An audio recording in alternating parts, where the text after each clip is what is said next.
मैं आपको चाहता हूं कि आप ये समझें कि आपके जो कान हैं वो गर्भ है, गर्भ आपके चमत्कार का गर्भ है, आपके जयवंत जीवन जीने का गर्भ है। परमेश्वर से आपको जो चाहिए उसका गर्भ आपके कानों में लगातार क्या पड़ रहा है, इससे आपका जीवन में फल क्या है, ये साथ में कनेक्टेड। का कान द्वार है। किस चीज का द्वार है? सबसे जरूरी चीज राज्य में एक सबसे जरूरी चीज है विश्वास को समझना कि वो एक सिद्धांत है और विश्वास में बढ़ना। मगर विश्वास कैसे आता है? विश्वास कैसे आता है? सुनने से। मगर मूल भाषा में जब आप पढ़ोगे तो ये नहीं लिखा विश्वास सुनने से आता है, ये लिखा है विश्वास सुनते रहने से आता है। इट्स अ कंटिन्यूअस प्रोसेस, वो लगातार करी गई एक क्रिया है। विश्वास सुनते रहने से आता है। मेरे पीछे बोलो, विश्वास सुनते रहने से आता है। यानी जो चीज आप लगातार सुनते रहोगे उस चीज में आपको विश्वास आ जाएगा, चाहे वो सही है, चाहे वो अच्छी बात है, चाहे वो बुरी बात है। इसीलिए परमेश्वर का वचन हमें कहता है ध्यान धरो कि क्या सुनते हो। ध्यान धरो कि क्या सुनते हो, क्योंकि जो सुनते रहोगे वो विश्वास आपके अंदर आने लग जाएगा। अगर विश्वास सुनने से आता है, मैं आज आपको एक चीज तृप्त, अगर आप वो इमेज लगाइए, मैं आपको चाहता हूं कि आप ये समझें कि आपके जो कान हैं वो गर्भ है, गर्भ आपके चमत्कार का गर्भ है, आपके जयवंत जीवन जीने का गर्भ है। परमेश्वर से आपको जो चाहिए उसका गर्भ आपके कान है। अगर आप देखें तो एक कान और एक जो गर्भ है वो बिल्कुल सेम दिखाई देता है। परमेश्वर ने उसको वैसे ही बनाया है। आज लोग वो ध्यान नहीं, कान कहीं और है, वचन चल रहा है, कान कहीं और है। जैसी प्रार्थना, पास्टर जी, पास्टर जी, पास्टर जी। इसीलिए एक मीटिंग से दूसरी मीटिंग, दूसरी मीटिंग से तीसरी मीटिंग, सर के बाल उड़ गए मगर जीवन नहीं बदला। कान आपके जीवन में जो महान गवाही होगी, आपके जीवन में परमेश्वर के जो बड़े बड़े काम होंगे, उनकी शुरुआत होती है आपके कानों से। कहां से? आपके कानों से। और ये क्योंकि कानों से क्या करते हो आप? सुनते हो। और विश्वास कैसे आता है? नहीं, सुनने से नहीं आता। आपने सुना ही नहीं अभी मैंने क्या कहा। कैसे आता है? सुनते रहने से। विश्वास सुनते रहने से आता है। यानी आपके कान में, और ठीक है, रोमियो 10:17 लगाइए। विश्वास सुनते रहने से, और वो सुनता रहना किससे होता है? किससे? परमेश्वर के वचन से। मैंने कल भी आपको एक चीज बताई थी, परमेश्वर ने यहोशू को एक मास्टर की दी। क्या दी? एक ऐसी चाबी दी जो हर एक दरवाजे को खोल सकती है। और परमेश्वर ने यहोशू को कहा कि ये जो मेरा वचन है, व्यवस्था की जो पुस्तक है, उस समय तक व्यवस्था थी इसलिए व्यवस्था की पुस्तक थी, आज हमारे लिए जीवित वचन है। परमेश्वर, ये जो मेरा वचन है, ये मेरा वचन तेरे चित्त से ना उतरने पाए। मगर मूल भाषा में ये चित्त नहीं लिखा। अगर आप इंग्लिश बाइबल में भी देखें तो उसमें लिखा है this book of the law shall not depart from your mouth. ये तेरे मुंह से रुकने न पाए। अगर आपका मुंह लगातार कुछ बोल रहा है तो आपका कान क्या करेगा? लगातार उसको सुनेगा। और अगर आपका लगातार कान सुनेगा तो कुछ आएगा। क्या आएगा? विश्वास आएगा। और अगर विश्वास आ गया तो परमेश्वर क्या हो जाएगा? प्रसन्न हो जाएगा, और अगर परमेश्वर प्रसन्न हो गया तो जीवन ब्लेस्ड हो जाएगा। Hallelujah, hallelujah. इसका मतलब एक प्रक्रिया है जो हमें समझनी है।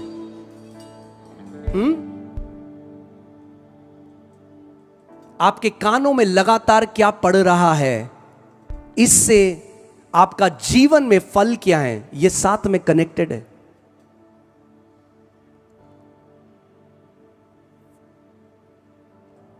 पहली चीज है कान। आपका कान द्वार है। किस चीज का द्वार है? आपके हृदय का द्वार है। आप जानते हैं कुछ भी चीज आपके हृदय में सीधे नहीं जा सकती। आपने जो बार बार सुना आपके हृदय में चला गया।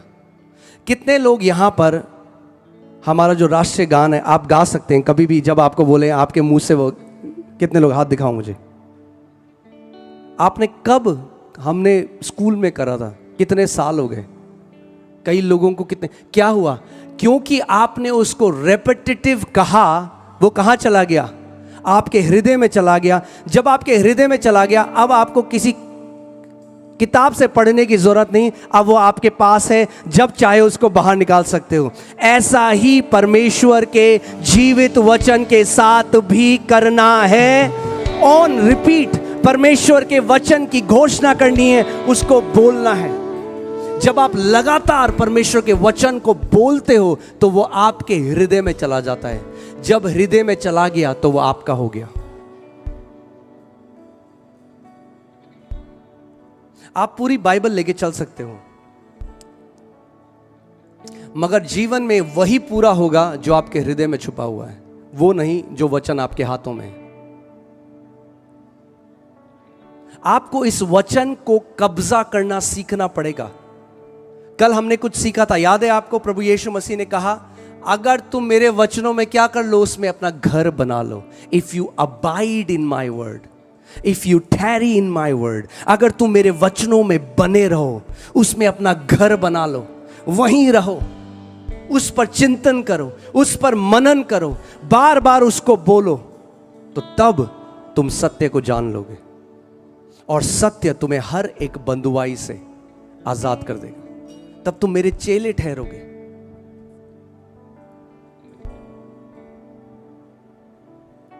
आज आपकी जो भी परिस्थिति है, आज चलिए अब प्रैक्टिकल करते हैं। फॉर एग्जाम्पल, उदाहरण के लिए ये सोचिए, आपके जीवन में जो भी वो एक पहाड़ है इस समय, चाहे वो कैंसर हो सकता है, आपका पति शराब पीता है, आपका बेटा ड्रग्स में चला गया, या जो भी कोई चीज जो लोगों के परिवारों में होती है, एक दिक्कत है।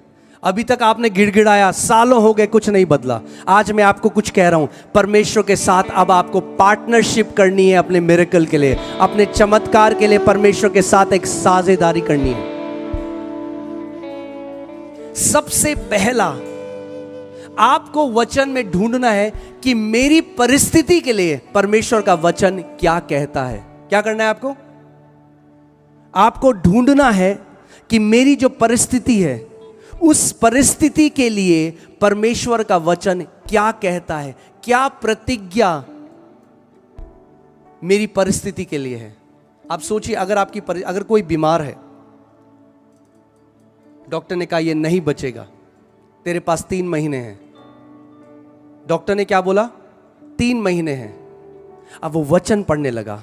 वचन में आया, भजन संहिता 91 उसकी 16वीं आयत में लिखा है, मैं तुझे दीर्घ आयु से तृप्त करूंगा और अपने उद्धार का दर्शन दिखाऊंगा। अब ध्यान से सुनो, अब 2 आवाजें हैं। पहली आवाज है डॉक्टर की, जो कह रहा है तू कितने महीने बचेगा? 3 महीने।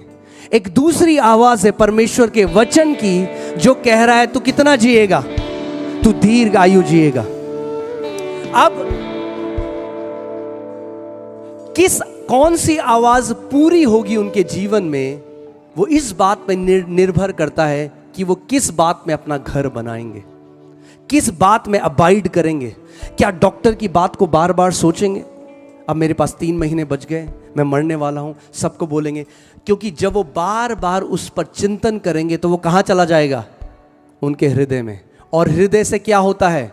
विश्वास। अगर विश्वास कर लिया कि 3 महीने ही बचे हैं, तो मैं आपको एक बात लिख दूं, 3 महीने ही बचे।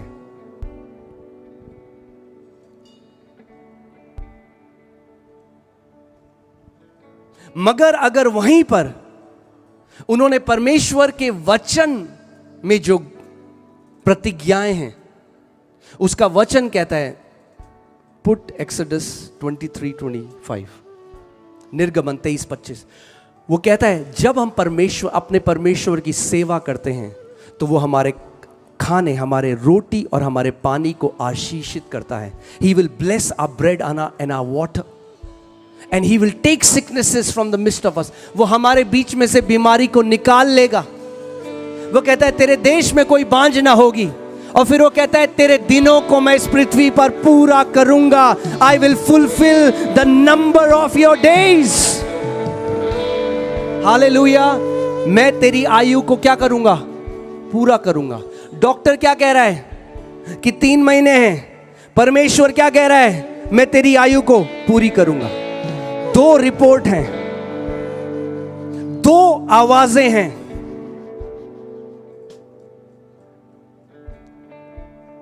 परमेश्वर का वचन कहता है, वो कहता है who has believed our report. हमारी रिपोर्ट पर किसने विश्वास किया? To whom has the arm of the Lord been revealed। क्योंकि जिसने हमारी रिपोर्ट पर विश्वास किया उसके जीवन में हमारा भुजबल भी प्रकट हुआ है। परमेश्वर कहता है जिसने मेरी रिपोर्ट पर विश्वास किया उसके जीवन पर मेरी सामर्थ प्रकट होगी। क्योंकि इस बात को समझो, जो आप इस समय झेल रहे हो, जो मुश्किल परिस्थिति आपके जीवन में है, वो एक तथ्य है, वो एक फैक्ट है, वो झूठ नहीं है, वो है सच, वो तथ्य है।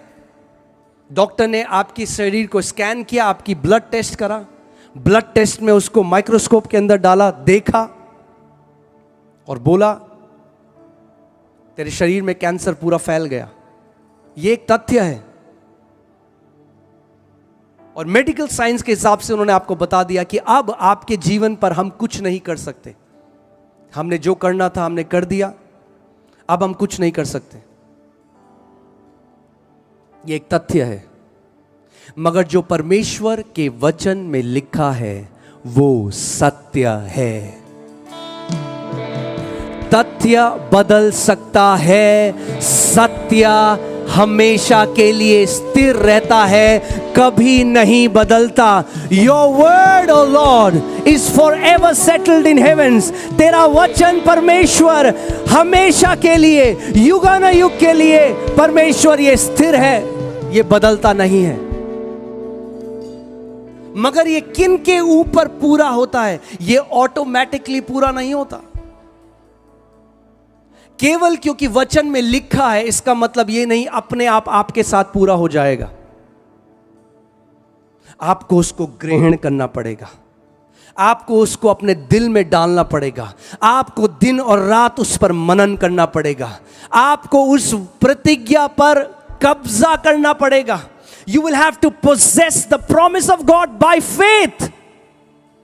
अपने आप नहीं होगा, गिड़गिड़ा कर नहीं होगा, भीख मांग कर नहीं होगा, विश्वास की एक लड़ाई करनी पड़ेगी। बाइबल कहती है fight the good fight of faith. विश्वास की एक अच्छी कुश्ती लड़।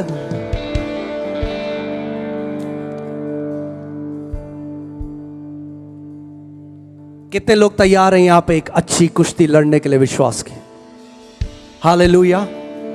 हम हार मानने वाले लोग नहीं हैं, हम परिस्थितियों से घबराने वाले लोग नहीं हैं, हम जल्दी से निराश होने वाले लोग नहीं हैं। वचन कहता है जिन्होंने अपनी नजरें, अपनी आंखें उस यीशु की ओर लगाई है वे कभी भी लज्जित ना होंगे। मैं घोषणा करता हूं आपके ऊपर, आप में से एक भी व्यक्ति जो इस मैदान में है, जो इस समय वचन को सुन रहा है और अपनी आंखें यीशु की ओर लगाएगा, आज के बाद एक भी व्यक्ति लज्जित नहीं होगा यीशु मसीह के नाम में।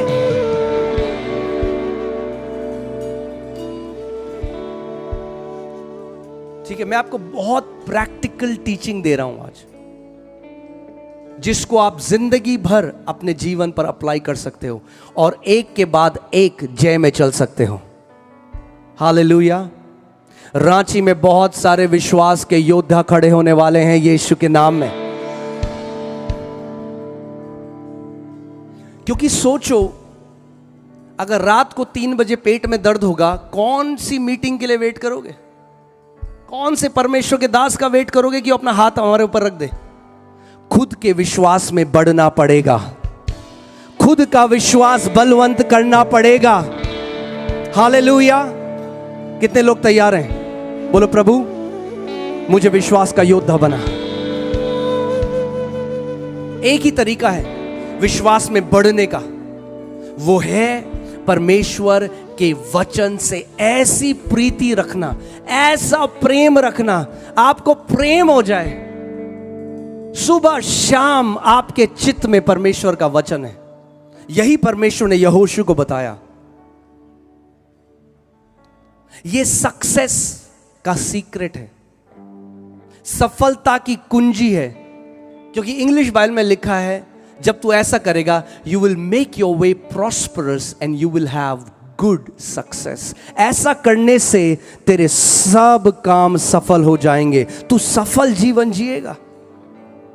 कैसे? जब तू मेरे वचन पर दिन और रात मनन करेगा। क्या परमेश्वर ने यहोशू कहा जब तू भीख मांगेगा मेरे सामने? नहीं। तो पहली चीज मैंने आपको बताई, पहली चीज आपको क्या करना है? परमेश्वर की वो प्रतिज्ञा ढूंढनी है, प्रतिज्ञा ढूंढनी है। कई लोग वचन को रिलीजियस धर्म की तरह पढ़ते हैं। ओ आज हम 5 चैप्टर पढ़ेंगे, 1 2 3 4 5, चलो सुबह का काम हो गया, अगली सुबह 1 2 3 4 5, ऐसे ही करते आ रहे हैं। नहीं, उद्देश्य 5 चैप्टर पढ़ना नहीं है, उद्देश्य प्रकाशन पाना है। उद्देश्य परमेश्वर से कहना है, प्रभु तू मुझसे बात कर अपने वचन के द्वारा। आप लगाइए नीति वचन 4:20, हम 20 से 22 तक पढ़ेंगे और आप ध्यान धर कर वचन को सुनिए और समझिए वचन क्या कह रहा है। नीति वचन 4:20 से 22। हे मेरे पुत्र, मेरा वचन ध्यान। अब 1 मिनट, इससे पहले हम आगे जाएं, यहां पे परमेश्वर ने पुत्री क्यों नहीं कहा? ये पुत्र क्यों कहा? क्या पुत्रियों की चिंता नहीं करता परमेश्वर? बेटी क्यों नहीं कहा? पुत्र क्यों कहा? अगर आप बाइबल में देखेंगे, हमेशा बाइबल जो वचन जो इस्तेमाल करती है वो है सन। गलातियों 3:26 में लिखा है, for you all are sons of God through faith in Christ Jesus. तुम सब परमेश्वर के पुत्र हो क्योंकि तुमने यीशु पर विश्वास किया। पुत्र क्यों कह रहा है परमेश्वर का वचन? जितनी यहां पे बहनें हैं, अपना हाथ मुझे दिखाओ, बोलो मैं परमेश्वर का पुत्र हूं। जोर से बोलो, मुझे आपकी आवाज नहीं आ रही, अभी भी मजा नहीं आया। पुत्र वाली आवाज बोलो, मैं परमेश्वर का पुत्र हूं। ओ हालेलुया। क्या आप जानते हो आप परमेश्वर का पुत्र हो? जब परमेश्वर पुत्र कह रहा है आपको, तो वो जेंडर की बात नहीं कर रहा है, वो स्त्रीलिंग और पुल्लिंग की बात नहीं कर रहा, वो उस पोजीशन की बात कर रहा है जो यीशु की थी। यीशु ने पुत्र की जगह दे दी। क्योंकि यीशु ने पुत्र की जगह दे दी, आप सब अब परमेश्वर के पुत्र हो। आप पर, अब जितने भाई लोग हैं मुझे अपना हाथ दिखाओ। हम यीशु की दुल्हन है कि नहीं है? अगर हम यीशु की दुल्हन हो सकते हैं तो सारी बहनें परमेश्वर का पुत्र हो सकती हैं। हालेलुया। तो ये आपके लिए भी है। आमीन। दोबारा लगे, हे मेरे पुत्र। अगर आप पुत्र हो तो परमेश्वर आपसे कुछ एक्सपेक्ट करता है। वो कह रहा है, अगर तू मेरा पुत्र है तो तेरी एक जिम्मेदारी है, तुझे भीख नहीं मांगनी। तुझे क्या करना है? हे मेरे पुत्र, मेरा वचन ध्यान धर के सुन। मेरा वचन ध्यान धर कर सुन। Give attention to my words. मेरा वचन ध्यान धर कर सुन और अपना कान मेरी बातों पर लगा। वो व्यक्ति जिसको डॉक्टर ने 3 महीने दिए, आपके रिश्तेदार आ रहे हैं, वो कह रहे हैं अरे भाई साहब इस बीमारी में तो कोई नहीं बचता। किस जगह आपका कान लगा है वो ये निर्धारित करेगा कि आप जियोगे या आप मरोगे। उस पूरे हल्ले में, रिपोर्ट्स के बीच में, रिश्तेदारों की नेगेटिव बातों में, लोगों की नेगेटिव बातों में, परमेश्वर कह रहा है मेरे पुत्र अपना वचन, अपना कान मेरी बातों पे लगा। सुन मेरा वचन क्या कह रहा है तेरी परिस्थिति में। डॉक्टर ने तुझे 3 महीने दिए हैं, मगर वो डॉक्टर तुझे रचने वाला परमेश्वर नहीं है। मैंने तुझे रचा है तेरी मां के गर्भ में, और डॉक्टर तुझे नहीं बताएगा तू कितना समय जिंदा रहेगा। आपका परमेश्वर ये निर्धारित करेगा कि आप इस पृथ्वी में कितना लंबा जियोगे।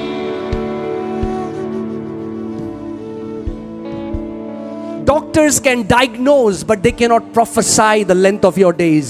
Doctors diagnose कर सकते हैं, ये भविष्यवाणी नहीं कर सकते कि तू केवल 3 महीने जिएगा। आप कहो नहीं, मेरा परमेश्वर कहता है वो दीर्घायु से मुझे तृप्त करेगा। हालेलुया। सो हे मेरे पुत्र, मेरा वचन ध्यान धरकर सुन और अपना कान मेरी बातों पे लगा। सारी बातों से अपने कान को हटा कि तेरे रिश्तेदार क्या कह रहे हैं, डॉक्टर क्या कह रहे हैं। जो मनुष्य के लिए असंभव है वो परमेश्वर के लिए संभव है।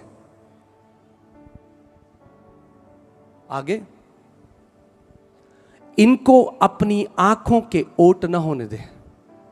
यानी जब तू लगातार उसको सुन रहा है, अगर तूने इस वचन को सुना बार बार, मैं तुझे दीर्घायु से तृप्त करूंगा और अपने उद्धार का दर्शन दिखाऊंगा। अब आप बार बार इसको बोल रहे हैं, मेरा परमेश्वर मुझे दीर्घायु से तृप्त करेगा, अपने उद्धार का दर्शन दिखाएगा। मेरा परमेश्वर मुझे दीर्घायु से तृप्त करेगा, अपने उद्धार का दर्शन दिखाएगा। मेरा परमेश्वर मुझे दीर्घायु से तृप्त करेगा, अपने उद्धार का दर्शन दिखाएगा। मेरा परमेश्वर मुझे दीर्घायु से तृप्त करेगा, अपने उद्धार का दर्शन दिखाएगा। मेरा परमेश्वर मुझे दीर्घायु से तृप्त। आप बार बार उसे बोल रहे हो। अब जो वचन आपके कानों से गया, अब जब वो आपके हृदय में प्रवेश करेगा तो आपको एक कल्पना देगा। अब आप केवल बोलोगे नहीं, अब आप दीर्घायु देखने लग जाओगे अपनी कल्पना में। अब आप देख रहे हो, आप अपने बच्चों की शादियां होते हुए देख रहे हो, आप अपने नाती पोतों को होते हुए देख रहे हो। क्यों? कई लोग बोलेंगे अरे ये तो तुम्हारी कल्पना है। बोलो हाँ, कल्पना तो है, मगर कल्पना मैंने खुद से नहीं बनाई, वचन से आई है। क्योंकि वचन में लिखा है मैं तुझे दीर्घायु से तृप्त करूंगा। It's not a when imagination. ये फालतू की कल्पना नहीं है, ये वचन है जो अब मेरी आंखों के आगे एक इमेज मुझे दे रहा है। ओके, मैं आपको एक मिनट, सब लोग इस समय आंखें बंद करें। सारे लोग इस समय आंखें बंद करें। सारे लोग आंखें बंद करें। एक लाल सेब, एक लाल सेब, अ रेड एप्पल, एक लाल सेब। अभी आंखें खोलो। कितने लोगों ने लाल सेब देखा? मुझे हाथ दिखाओ। अभी ऐसे करो, देखो इतने सारे लोगों ने। मैंने केवल वचन बोला और आपके अंदर एक चित्र आ गया, क्योंकि वचन में चित्र छुपा है। आमीन। वचन के अंदर चित्र छुपा है। मुझे लाल सेब, आपके सेब नहीं दिखाना पड़ा आपको, मेरे को केवल बोलना पड़ा और आपके अंदर एक तस्वीर आ गई। तो जो वचन आप सुनते हो वो आपको एक तस्वीर देता है। जब डॉक्टर ने कहा तू 3 महीने जिएगा, अभी तक आप बिल्कुल हेल्दी थे, बिल्कुल हट्टे कट्टे मजे में थे। जैसे ही डॉक्टर की रिपोर्ट आई, अब आप ऐसे आ रहे हो घर। क्या हुआ? जो आपने सुना उसने एक तस्वीर आपको दे दी। अब आप देख रहे हो, अरे मुझे अपने बच्चों के लिए एफडी जो करी है वो उन्हें बता दूं। अब आप देख रहे हो अपनी मेमोरियल सर्विस, मेरा कॉफिन पड़ा हुआ है। कैसे आई वो तस्वीर? क्योंकि आपने गलत न्यूज़ पे ध्यान दिया, आपने गलत समाचार पे ध्यान दिया। इसलिए और बार बार, क्योंकि अब चिंतन में चले, अब आप मेडिटेट कर रहे हो। क्या मेडिटेट कर रहे हो? एक बैड न्यूज को। As good news has the power to save, bad news has the power to destroy. अगर एक अच्छी खबर आपको बचा सकती है, एक बुरी खबर आपको नाश कर सकती है।